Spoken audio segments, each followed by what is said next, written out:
স্বামী বিদেশে থাকায় দেবর আমাকে ঘরে একা পেয়ে রাম থাপান থাপালো। শরীরের যত জ্বালা পোড়া সব মিটিয়ে পানি বের করে দিল।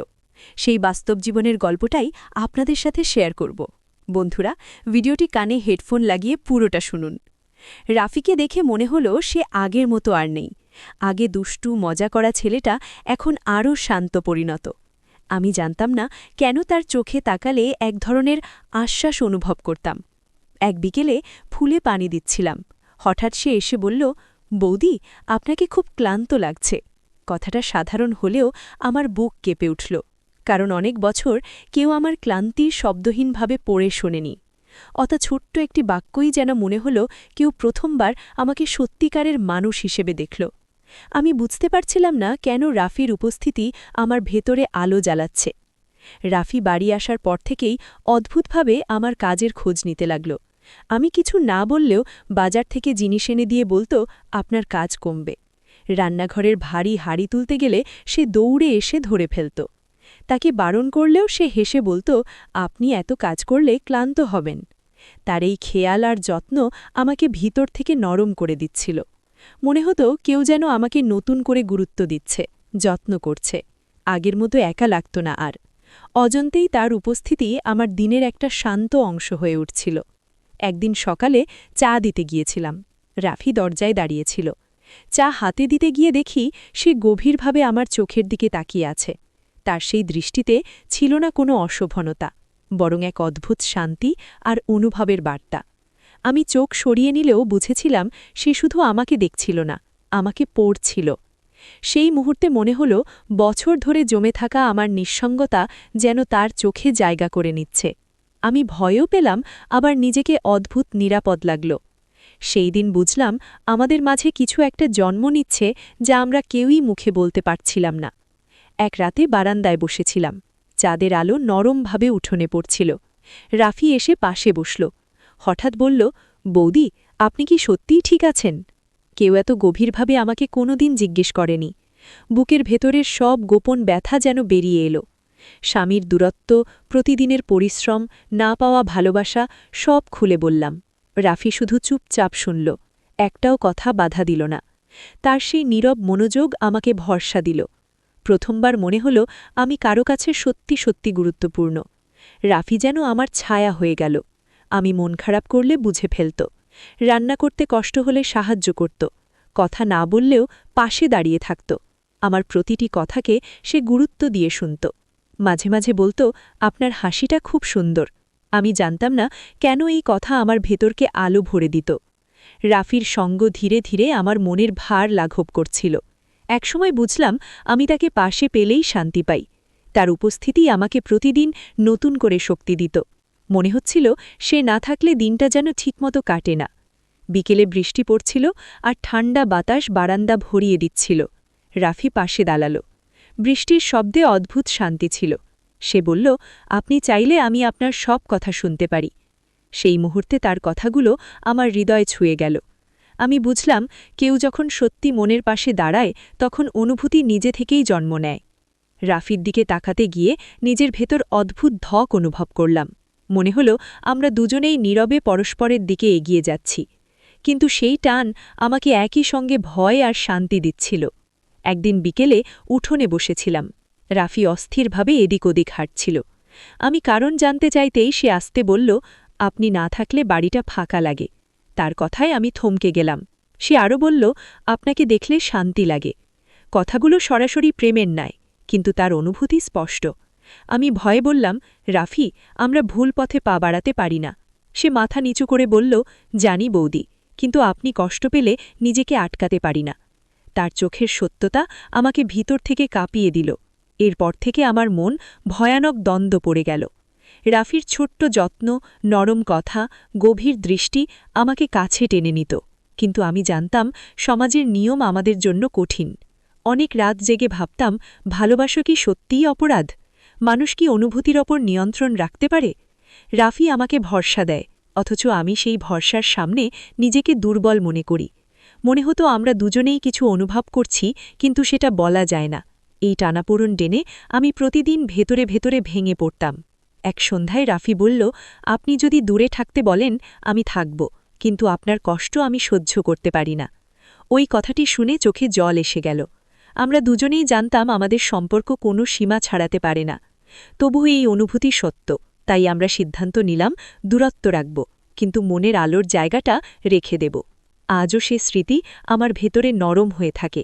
আমরা কথা কম বলি, দূরত্ব মানি, কিন্তু সেই নীরব মমতা কোনোদিন ফিকে হয় না। কিছু অনুভূতি না বললেও চিরকাল বেঁচে থাকে। রাফিকে দূরত্ব রাখতে বলেছিলাম, কিন্তু সেই সিদ্ধান্ত আমাকেই দুর্বল করে তুলল। সকালে কাজ করতে গিয়ে ওকে এড়িয়ে চলতাম, অথচ মনটা খুঁজে ফেরত তার উপস্থিতি। বুঝলাম দূরত্ব রাখা শুধু কথাই সহজ, জীবনে নয়। রাফিও নিশ্চুপ থাকত, কিন্তু দরজার আড়ালে দাঁড়িয়ে আমাকে দেখছে এটা অনুভব করতে পারতাম। বাড়ির পরিবেশে নীরবতা নেমে এলো, কিন্তু এই নীরবতার ভেতরেই একটি অদ্ভুত টান জন্ম নিল। আমরা দুজনেই জানতাম দূরে থাকা মানে ভুলে যাওয়া নয়, বরং এই দূরত্বই আমাদের না বলা অনুভূতিকে আরও তীব্র করে তুলছিল। পরিবারের লোকজন কিছুই বুঝত না, কিন্তু আমাদের দুজনের আচরণ বদলে গেল। রান্নাঘরে তাকে দেখলে আমি চুপ করে যেতাম, আর রাফি চোখ নিচু করে অন্যদিকে তাকাত। তারা ভাবত হয়তো ঝগড়া হয়েছে। মাঝে মাঝে দেবরকে এভাবে চুপচাপ দেখে আমার শাশুড়ি বলতেন, রাফি, তোমার কি কোনো চিন্তা? আর আমি ভিতরে ভিতরে ভয় পেতাম, কখনো যেন কেউ কিছু বুঝে না ফেলে। এই চাপ সামলাতে গিয়ে আমি আরও ক্লান্ত হয়ে পড়ছিলাম। তবুও সমাজের মুখে মানিয়ে নিতে আমরা দুজনেই নিজেদের অনুভূতি লুকানোর চেষ্টা করতাম। একদিন বিকেলে কাপড় শুকাচ্ছিলাম।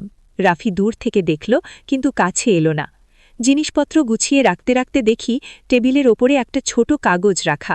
লেখা ছিল, আপনি ভালো আছেন তো? এই 3টি শব্দই আমাকে কাঁপিয়ে দিল। সে সামনে এসে কিছু বলার সাহস পায়নি, কিন্তু তার নীরব বার্তায় বুঝলাম সে আমাকে ভীষণভাবে অনুভব করে। আমি কাগজটা বুকের কাছে ধরলাম, কিন্তু নিজেকে বললাম এই পথ বিপজ্জনক। তবু হৃদয়কে থামানো গেল না। তার নীরব যত্নে আমাকে আবার শক্তি দিল। সেদিন রাতে স্বামী ফোন করল। অনেকদিন পর তার কণ্ঠে একটু মমতা পেলাম, কিন্তু আশ্চর্যভাবে সেই মমতা আমাকে স্পর্শ করল না। ফোন রেখে গভীর শ্বাস ফেললাম। ভালো লাগা বদলে গেছে, নাকি সময় আমাকে কঠিন করে দিয়েছে? রাফির ছোট যত্ন, তার নিশ্চুপ পাশে থাকা, এসবই আমার মনকে বদলে দিয়েছে। স্বামী বলল, আগামী মাসে টাকা পাঠাবো, অথচ আমি ভেবে চললাম টাকা বা দায়িত্বে কি ভালোবাসা পূর্ণ হয়? নিজেকে আরও অপরাধী লাগছিল। সেই রাতে ঘুমাতে পারিনি। 2 দিকেই টানছিল জীবন, আর মাঝখানে দাঁড়িয়েছিলাম আমি। পরের দিন দেখলাম রাফি নিজেকে আমার থেকে পুরোপুরি আলাদা করে ফেলছে।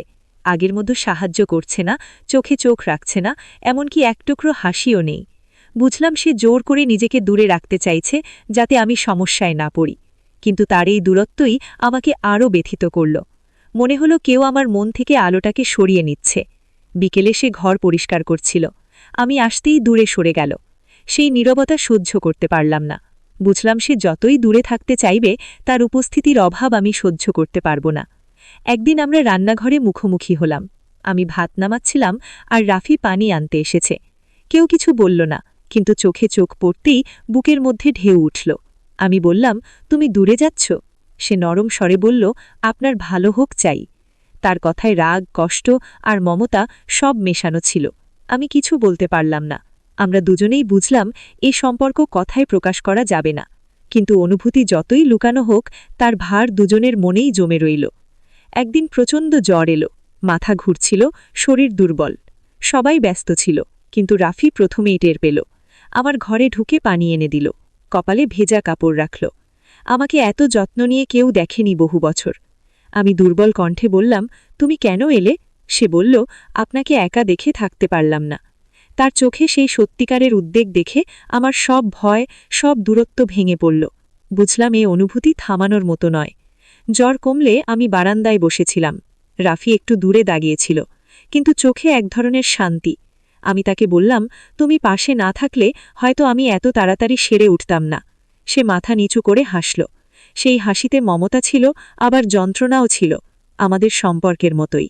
আমি বুঝলাম জীবন কখনো কখনো এমন মানুষকে সামনে আনে যাকে ভুলে যাওয়া যায় না।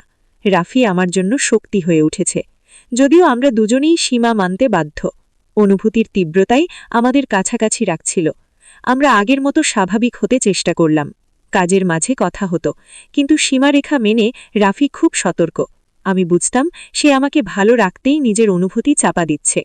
মাঝে মাঝে সে দরকার ছাড়া কথা বলতো না, কিন্তু তার চোখের নরম দৃষ্টি আমাকে সব বুঝিয়ে দিত। আমরা দুজনেই নীরব সঙ্গ খুঁজে পেলাম। একই বাড়িতে থাকলেও মানসিক দূরত্ব ধরে রাখা ছিল কঠিন, তবুও প্রয়োজনীয়। এই অবস্থায় আমাদের সম্পর্কের গভীরতা আরও বেড়ে গেল, কারণ আমরা দুজনেই জানতাম কিছু অনুভূতি প্রকাশ না করলেই সবচেয়ে সত্য হয়ে থাকে। একদিন সন্ধ্যায় রাফি বলল, আমি ঢাকায় চাকরির জন্য চলে যাব। আমার হৃদয় কেঁপে উঠল, যদিও মুখে কিছু বললাম না। সে আস্তে যোগ করল, দূরে থাকাই ভালো, আপনার জন্য, আমার জন্য। আমি মাথা নাড়লাম, কিন্তু মনে হল চারপাশ অন্ধকার হয়ে যাচ্ছে। সে চলে গেলেও আমাদের মাঝে সেই নীরব মমতা কোথাও মরে যায়নি। আজও জানালার পাশে দাঁড়িয়ে বৃষ্টির শব্দ শুনলে তার কথা মনে পড়ে। আমরা দুজনেই সীমার মধ্যে থেকেও একে অপরকে অনুভব করেছি। এটাই আমাদের সম্পর্কের নিঃশব্দ অমর সমাপ্তি। বন্ধুরা, গল্পটি ভালো লাগলে ভিডিওতে একটি লাইক আর চ্যানেলটি